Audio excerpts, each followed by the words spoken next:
Hi, everyone. It is August 8th. Wow, October 8th. Sorry. Okay, I'm recommending a channel. If you're not subscribed, I highly, highly recommend that you do so. TimTruth. Now, maybe it's shadow banning. I don't know, but Tim should have an awful lot more views than he has. And 2 videos that he just posted within the last 2 days, Extremely Evil, Western Australia Laws, and Mass Die-Off in US and EU. I'm going to play just a few minutes. I hope that you click on the links below, that you watch his videos, that you circulate them, because he is posting very important information. First one is Mass Die-Off. Hey everybody, we've got some really concerning updates from the top analysts tracking the mortality stats from around the world. We're going to be looking at some analysis from Ethical Skeptic as well as from US mortality. We're going to be looking at the United States and also Europe. Europe's seeing a massive child die-off right now compared to prior years. Very concerning stuff. All right, let's start with this tweet here from Ethical Skeptic talking about United States non-COVID natural cause mortality. Before we get to this chart, let's read the caption. Excess non-COVID natural cause mortality at 384,000, and it's up 6,000 from last week's cumulative total. This is not abating. And you can see over here shaded in yellow, the extra anomalous deaths. 384,000 excess deaths since the inflection point, week 14, 2021, which is around April 2021. So extremely concerning to see all these extra deaths. And the latest data points are moving in the wrong direction. The chart action's very concerning. We're seeing that it's going up. The actual observed deaths going up, whereas the baseline's going down around this region. So we're seeing this divergence where it's getting worse and worse. These excess deaths are piling up. Absolutely horrifying. And another horrifying thing is what's going on in Europe with the 0 to 14-year-old age bracket. Shout out to Jose Gafael, who's been tracking this on Twitter. The underlying data source is euromomo.eu. And look at 2022. These are the excess deaths. And what we're seeing is the excess deaths keep rising, piling on top. It's almost a straight line so far in 2022. That's the light blue, 2022. In gray is 2020. In dark blue is 2021. And this is tracking excess deaths for children less than or equal to 14 years of age. And I think the data really speaks for itself. 2022 is way in excess of these other 2 years. Absolutely horrifying. What's killing these young children? I have one idea. And while it's clear that 2022 is well above 2021, it should be noted that at the tail end of 2021, the slope starts really intensifying upwards. So we can see this intensified slope really starts at week 21 of 2021, this dark blue line. But there's an even steeper upward slope in 2022 for the same period. So the inflection point seems to be week 21 of 2021. But what's really concerning is the 2022 slope is even steeper, meaning more and more excess deaths for the 14 and under age bracket. Shout out to K-Burb, one of my favorite Twitter accounts. Another really great analyst, European Mortality Monitoring Project, Euromomo. A recent bulletin points out elevated excess mortality in the 0 to 14 age group since mid-2021. So this is a press release from Euromomo. Euromomo pooled estimates show an elevated level of excess mortality. Since mid-2021, the accumulated level of mortality in Europe in the age group of 0 to 14 years seems to have increased. That's saying the least. The possible explanations are being investigated. Whatever could it be? And I just want to remind people about this study right here. There's other things that we could bring up in this regard, but I want to remind people about the warning that was published in the American Heart Association Journal, Abstract 10712.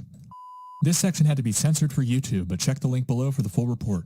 So I wonder if that's why we're seeing this huge takeoff in deaths for these children less than 14 years. You have to wonder. All right, let's go to US mortality, who's been doing great analysis. This one looks at the excess mortality in the United States.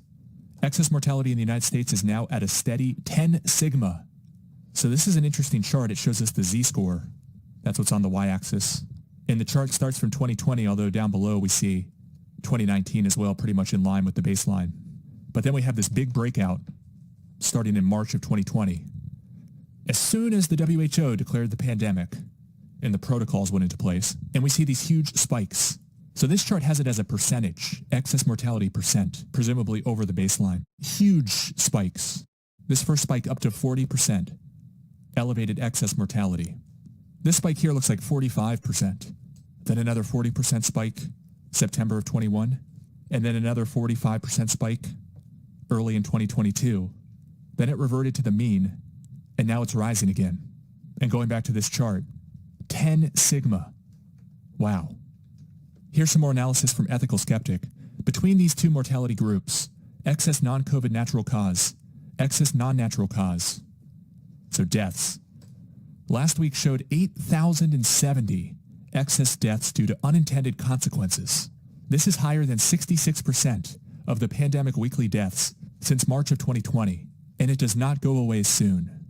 So this is the chart that we were looking at earlier that shows us this yellow highlighted excess death area. 384,000 excess deaths. And this chart here shows us interesting analysis for 2017 through 2020 non-natural cause deaths. And we have some very concerning action here after 2020. And this line right here, novel growth trend, is interesting as well. That's very concerning. So since early 2021, we're seeing this acceleration of the deaths. And here's another caption. A reminder, 514,000 younger persons died mostly between April the 3rd, 2021 and September the 24th, 2022. And we know what is causing this. Let's just say success for the evil elite. Okay, I'm going to play a few minutes of this video, which is the extremely evil Western Australia laws, government extortion, slavery camps, forced drugs, rape, and more. Okay, here we go. The government can forcibly quarantine people under house arrest or in concentration camps. The government can enslave people and force them to obey orders and tasks in an unpaid fashion. The government can destroy people's houses, buildings, vehicles, crops, and animals. The government can steal people's property or vehicles. The government can shut off any service, including the gas, the electricity, and people's fuel supply. The government can steal and use people's fuel, food, electricity, and water. An Orwellian police state where property and cars could be seized and broken into. Wow, absolute madness in Western Australia. Absolute insanity. So I just did a deep dive into this new amendment that they're pushing for the Emergency Management Act. And it's absolutely horrifying. Not just this new piece of legislation that they're trying to shoehorn through, talking about new variants popping up and how they need to crack down on the population. But what's especially concerning to me is what's already on the books. It is so disturbing what's in the Public Health Act, what's in the Emergency Management Act. So let's start with a summary of the disgusting tyranny in Western Australia. The Western Australian government is pushing forward with even more tyrannical laws.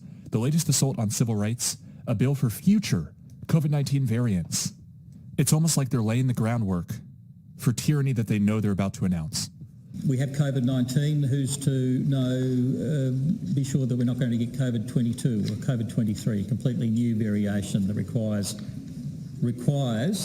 that we're not equipped for, that has devastating impact on public health, and that a cross-border government response is necessary.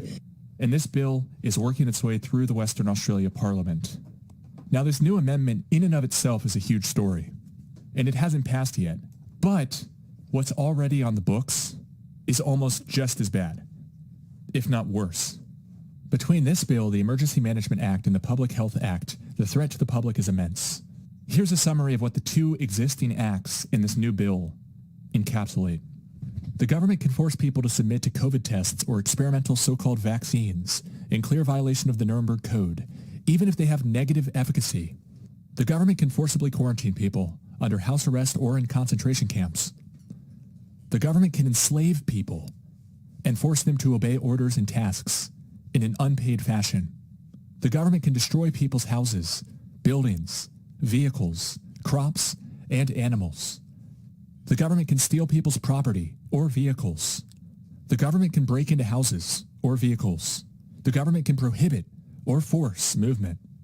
The government can shut off any service, including the gas, the electricity, and people's fuel supply. The government can steal and use people's fuel, food, electricity, and water. The government can issue huge fines to make people comply. And the fines increase massively if you exercise your right to defend yourself in court. And the government's already talking about bringing in military forces and giving them extensive powers over Australians. Between this new bill, the Emergency Management Act, and the Public Health Act, the threat to the public is immense. So what are their rules that they can fine you these insane amounts of money? Well, anything the unelected emergency coordinator dictates. All they have to do is pretend it will keep people safe. Because there are, Minister, further on, there's a couple of sections which specify both police and authorised officers. So presumably there are other classes of officer other than police officers. Can you give me an idea of what some of these other officers may be who may be authorised officers but are not actually police officers? Yes, indeed. It obviously refers to other officers of government, if you like. Could include Department of Fire and Emergency Service Station officers and environmental health officers. So there's a couple of examples. Deputy Leader of the Opposition. Thank you. So are you saying that they must be employees of the state or that they may be, for instance, persons that might be working for local government or some other organisation? Really have to be an officer, an employee of the state. Obviously, in most circumstances, it would tend to be, but I can think of some examples where it might be. I think one example is a bus driver who's engaged in transporting people. What was the other example there? A bus driver. Wow. Okay. So, very important information that everybody needs to hear and circulate for sure. You know, COVID is not going away, and these bills were written for, the possibility of another COVID-19 variant. Here it is. The surge of COVID-19 cases has already started. Medical reporter Liz Bonus shares new concerns from health experts. Hey there, everybody. We are talking about this today because the nation's top doctor now already predicting a new COVID variant could lead to yet another winter surge of illness. Even though BA.5 is still the variant that is the one that's dominant, you have the creeping up of variants that are sublineages like BA.4.6. And those sublineages have the potential to make us sick. All right, so it is not going away, and I have seen headlines out of other countries. Yeah, COVID, it is spiking. The numbers are rising, and this is our life now. It's Omicron BA.4.6 subvariant. Makes up nearly 14% of the variants in the U.S. CDC 21 hours ago. 3 COVID scenarios that could spell trouble for the fall. COVID in Los Angeles. Concern over early warning signs. And it goes on and goes on and goes on. Maine. Yeah. COVID rising. The numbers. A new COVID. 45 new COVID-19 cases mid-coast, and hospitalizations increasing in Maine. Maine has costliest COVID telehealth screenings. Sure wish we could all unite, all the citizens in our respective countries unite to get rid of these people that are destroying our lives and turning our countries into a tyranny. And they just keep on going on. The show continues. I will link below to TimTruth's videos and his channel. I don't know what to say. Ciao.